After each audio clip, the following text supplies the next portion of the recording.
Hey, it's Scot Bertram, and I've got a challenge for you today. Become a better educated American citizen. And to help you do just that, we at Hillsdale College have our free online courses available for all who wish to learn. Our challenge? Take just one of our courses. There are so many to choose from. You can discover the beauty of the Bible and the Genesis story, study the writings of C.S. Lewis, or explore the true meaning of America in Constitution 101. We have dozens more to choose from, and all these self-paced free courses feature Hillsdale faculty and scholars, many you've heard on this podcast. So visit hillsdale.edu/course, COURSE, and pick one of the more than 30 free Hillsdale courses. I hope you'll accept my challenge. Pick whichever course you like and become a more educated citizen today. Go to hillsdale.edu/course, COURSE. That's hillsdale.edu/course.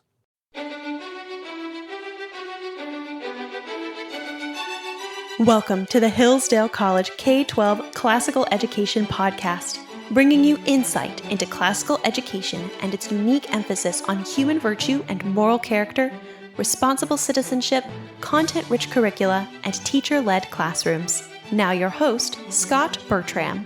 Thanks for listening.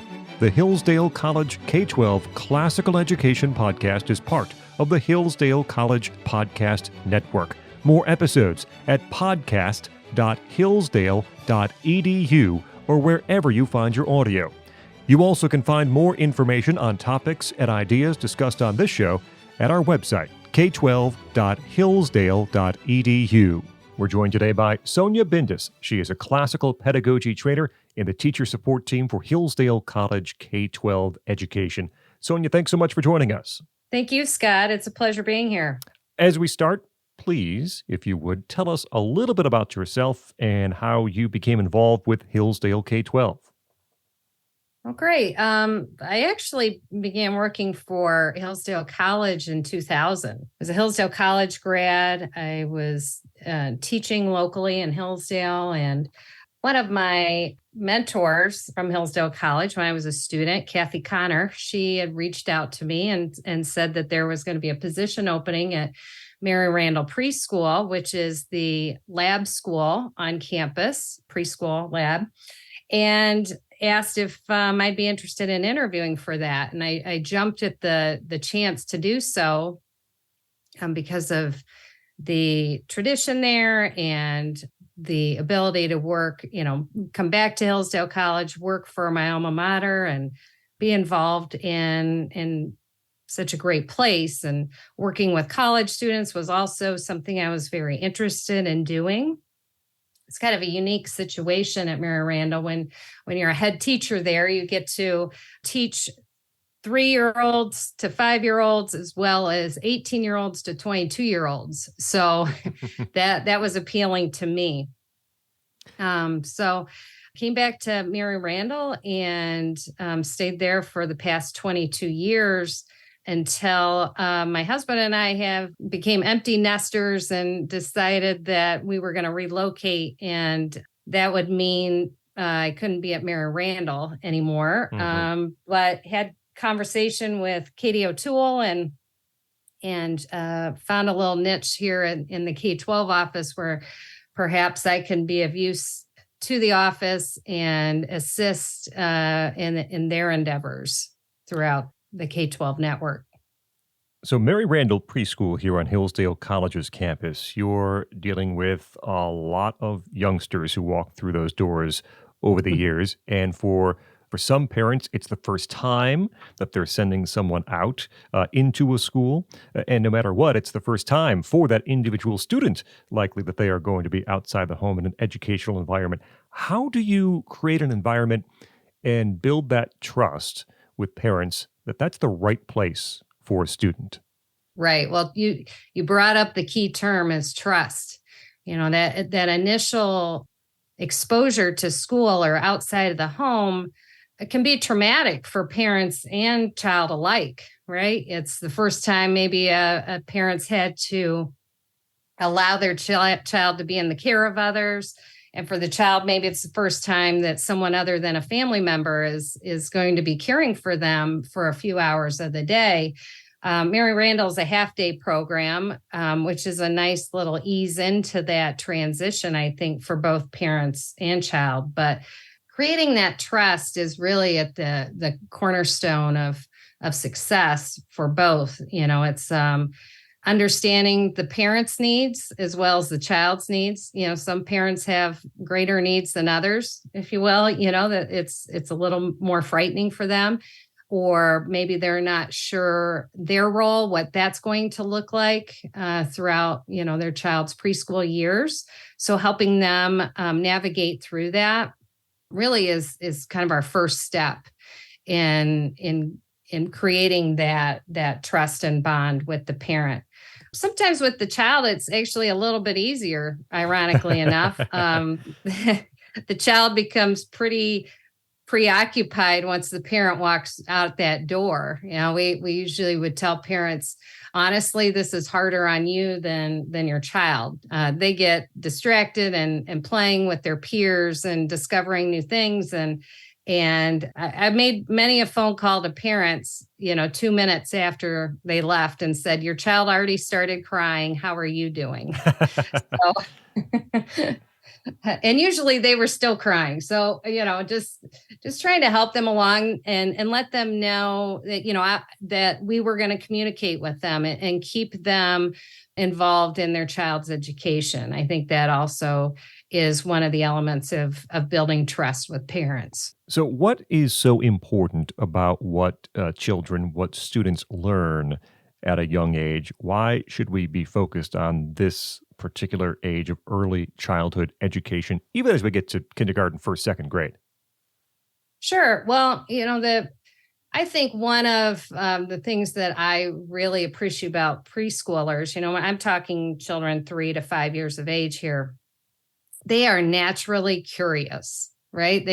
They're curious about the world around them. And what we know is that this is an essential quality for them to carry throughout their lifetime of learning, right? So we get to start with them in this initial phase and then cultivating that throughout preschool, throughout kindergarten, first and second grade, and cultivating that natural curiosity ignites kind of the spark of learning within the child. So when we're looking at preschool and why it's important, the term kindergarten readiness or school readiness comes up, that do I need to send my child to preschool so they're ready for school? Well, sure, but it maybe not in the ways that one might think initially, as far as, they're going to learn their numbers or their letters and how to write their name. And while those are things that may happen and do happen in preschool, we're also looking at other things like working with a child's egocentrism, for instance. They're highly egocentric at this time, and that can play to our favor if we handle it well. But their ability, for instance, in preschool, to learn that instantaneous gratification is not going to happen every time, right?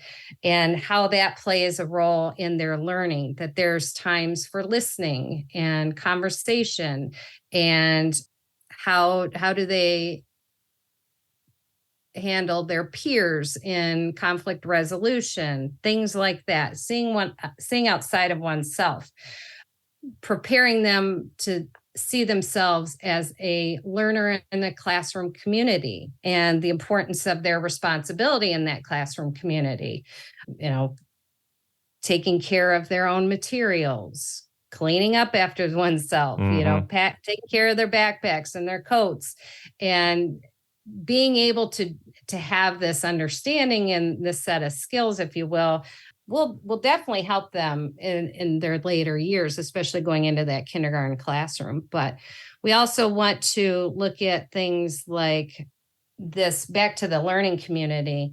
How do they not infringe on their classmates' learning, right? And how do they help others not infringe on their learning?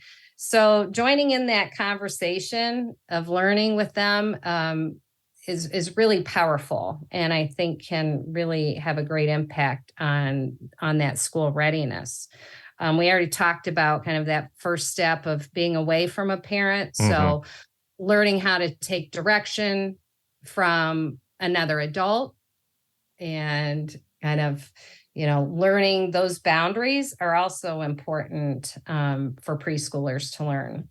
Working at Mary Randall Preschool for so long, you saw a number of children walk through those doors. I'm wondering if you noticed any general trends in their habits, their dispositions. In short, have kids changed over the past 20 years or so? Mhm. I don't think so, Scott. I think that, children, like I said, are naturally curious, and that's been since the beginning of time. And maybe what has changed is their access to different things like technology, for instance. We kind of take a bold step back away from technology at Mary Randall, and take that technology away helps foster that curiosity, right? And it doesn't inflict upon that.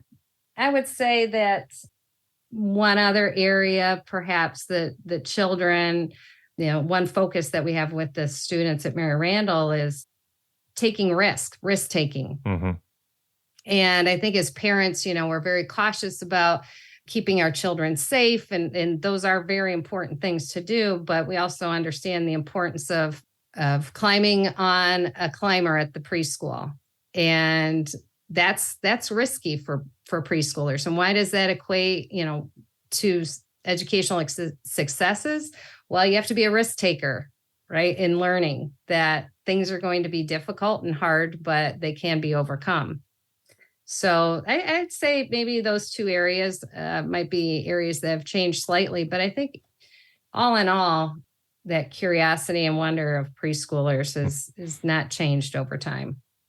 Sonja Bindus is with us. She is a classical pedagogy trainer in the teacher support team for Hillsdale College K-12, also is director of Mary Randall Preschool on Hillsdale College's campus for many years. At Mary Randall, not only are you dealing with first-time students, Sonja, but also with first-time teachers in the college students who assisted at Mary Randall. What did you learn from the interactions between these first-time students and these first-time teachers coming from the college? Yeah, that was another interesting component to my job. And I really think I grew them or learned the most maybe from them than I did the preschoolers. I'm not sure, but I learned that there are students who either realized from an early age that they wanted to be a teacher, and they were pursuing this kind of much like a child who wants to be a doctor, and they pursue pre-med courses. And so we would have that handful of students who were very eager and volunteering in their freshman year to get as much experience as they could. And then I had some volunteers who came down to the preschool to just have a brain break once a week. And there were many of them that I convinced to become teachers because of, they didn't realize they had this knack for teaching.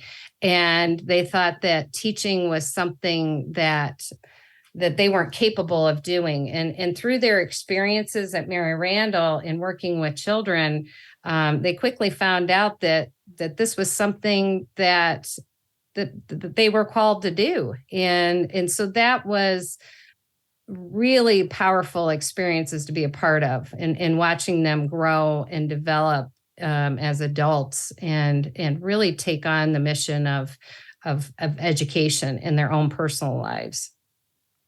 Working now with Hillsdale College K-12, focusing pre-K through third grade or so, when you hear from teachers across the network who are reaching out for help or advice, where are those areas most often that they're checking in about?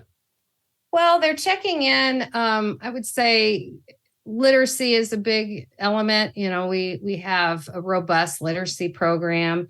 So they know the importance of that and they want to do it well. And so we have a lot of support for teachers in the area of literacy and in the form of Zoom calls. Twice a month, they have an opportunity to check in with our office or master teachers in our network. We have literacy trainers that also hold office hours. So I would say that, in the early childhood, K through 3, that's really their biggest concern. They want to do it well and they want to do it excellent. So, and when we're there to help them do that and provide them that assistance. Additionally, they're trying to fit it all in. They're trying to fit in the curriculum, and we help ease their minds because in the areas of things like math and literature and science, we're really promoting read alouds, the use of read alouds in teaching and good questioning and how students and teachers can be formed through that process. And so kind of giving them that go ahead to kind of have some respite time in those 3 curricular areas. And we've had them really respond well to that and seeing the direct impact that read aloud can have on a young mind. You have said that working alongside new teachers is inspiring for you. I do wonder, for new teachers, do you feel that beginning in the K through 3rd grade area is any harder, more difficult than starting at a more advanced age? I don't know if it's more difficult, but it comes with great responsibility, right? I tell people that, especially in kindergarten, they're kind of the front line of a school. They're kind of establishing all of the procedures and the routines and school mission and virtues and working with parents and helping them understand that. So I think kindergarten teachers perhaps bear a little bit more of the weight in a K-12 school because of that. That's a great responsibility on their shoulders, in addition to all the teaching responsibilities they have. So not that the other grades are not difficult in their own ways, but I would say that kindergarten teachers, like I said, bear the most weight of kind of bringing families to the school and helping them acclimate to the school and kind of learn the procedures and whatnot. What would you say, if there is, I'm sure there is not a silver bullet, so to speak, if you could prescribe a secret sauce, prescribe the magic that creates both a classroom experience that is enjoyable for students and teachers, rewarding for teachers and students, and also, of course, academically rewarding for everyone involved. What are those simple steps, basic steps that teachers will want to have? Well, firstly, having some good procedures in place, kind of having that, learning how to create a well-oiled machine, for instance, in your classroom. How do students enter the classroom? How do they work within the classroom? And why that is so important is that it creates these safe, healthy boundaries for teachers and students in which to learn. So I would say, a teacher with strong procedures is going to have the most efficiency and effective teaching in her classroom. Also, a teacher that is able to share their joy and wonder of the curriculum with their students is part of that, what you call secret sauce, because the attitudes and the delineation of the curriculum that the teacher has is going to directly infuse into her students. So I think that a teacher needs to be passionate about that curriculum and have great buy-in into it. Sonja Bindus is classical pedagogy trainer in the teacher support team for Hillsdale College K-12 Education. Sonja, thanks so much for joining us here on the Hillsdale College K-12 Classical Education Podcast. Thank you, Scott. Appreciate it. I'm Scot Bertram. We invite you to like us on Facebook. Search for Hillsdale College K-12 Classical Education. You also can follow us on Instagram at Hillsdale_K12. Hillsdale_K12 on Instagram. Thank you for listening to the Hillsdale College K-12 Classical Education Podcast, part of the Hillsdale College Podcast Network. More episodes at podcast.hillsdale.edu or wherever you find your audio.